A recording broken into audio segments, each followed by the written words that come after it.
Good morning সবাইকে। আরেকটা নতুন ব্লগ নিয়ে চলে এসেছি। সকালবেলায় আজকে মামনকে বলেছিলাম যে আজকে পাওভাজি করব, তো সেই বুঝে সবজি সব সেদ্ধ দিয়ে দিয়েছিল প্রেশারে। আর এদিকে পাউরুটি সেঁকে নিচ্ছি, সবাইকে পাউরুটি দিয়ে বাটার দিয়ে আর পাওভাজি দিয়ে আজকে ব্রেকফাস্ট হবে সবারই। আর এখানে আমার ব্ল্যাক কফি চলে এসছে, এটা হচ্ছে পাওভাজি মশলা এভারেস্টে। আর এখানে আমার ছোটোটাও উঠে গেছে। অনুষ্কার আজকে অনলাইন ক্লাস থাকে স্যাটারডে, অনলাইন ক্লাস না অ্যাকচুয়ালি ক্লাস থাকে গিয়ে, তো এখন ও যাচ্ছে না কদিন শরীর খারাপের জন্যে। আর আমি ওয়েদারটা চেক করছিলাম যদি বৃষ্টি পড়ে। রেহানা ততক্ষণে ছেলে মেয়ের জুতোগুলোকে পুচ্ছিল বসে বসে, আর মামন এখানে আলু কাটছিল, কি রান্না বান্না করব কি না করব সেইগুলোর ব্যবস্থা মামন করছিল। তো যাই হোক, মামন এদিকে মামনের কাজ করছে আর আমিও এদিকে রান্নাবান্না চটপট বসিয়ে দিয়েছিলাম। আজকে ডিম করেছিলাম, ডিমের ঝোল। আর কালকে স্কুল থেকে আসার পথে কচুরলতি নিয়ে এসেছিলাম, একটু ঘরে চিংড়ি মাছ ছিল সেটা করে নিলাম। আর এটাকে আমি একটু সেদ্ধ করে নেবো।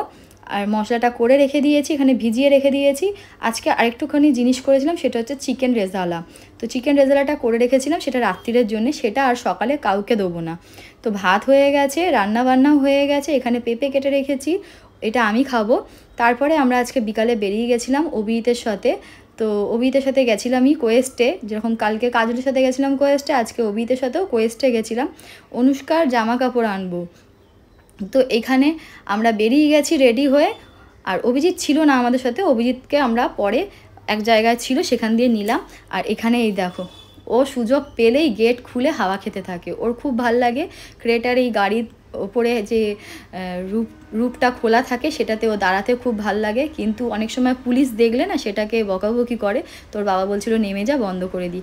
বাড়িতে এসে পোলাও রান্না করে নিলাম, সব কিছু পোলাওয়ের রেডিই করে গেছিলাম, খালি এসে বসিয়ে দিয়েছিলাম কেন ছেলে মেয়ে খাবে বলে। তো পোলাও করতে বেশিক্ষণ সময় লাগেনি, আমি খুব তাড়াতাড়ি দেখলাম পোলাওটা হয়ে গেল। পোলাওটা প্রথমে একটু ল্যাদ করছিল, তারপরে দেখলাম যখন শুকিয়ে গেছিলো, জলটা টেনে নিয়েছিল, তখন একদম পারফেক্ট হয়ে গেছিলো। তো যাই হোক, আজকে T20 ওয়ার্ল্ড কাপও ছিল ইন্ডিয়ার, আমি আর অনুষ্কা দেখছিলাম আর ওদেরকে খেতেও দিয়ে দিয়েছিলাম, কেন খিদে পেয়ে গেছে। অনুষ্কাকে আজকে বাইরে কিছু খাওয়ানো হয়নি। তো যাই হোক, খেতে খেতে অনুষ্কা আর আমি টিভি দেখছিলাম, আর মাঝে মাঝেই খুব এক্সাইটেড হয়ে যাচ্ছিলাম, চিৎকার করছিলাম দুজনে মিলেই। তো যাই হোক, আজকের তো ইন্ডিয়া ম্যাচটা জিতেই গেছিলো, ওয়ার্ল্ড কাপটা ইন্ডিয়াই নিয়ে নিয়েছিল। আর এত অবধি রাখলাম ব্লগটা। আমার ব্লগটা ভালো লাগলে চ্যানেলটাকে সাবস্ক্রাইব করো, লাইক করো, শেয়ার করো। আর একটা নতুন ব্লগের সাথে আবার দেখা হবে। Tata, bye bye, good night সবাইকে।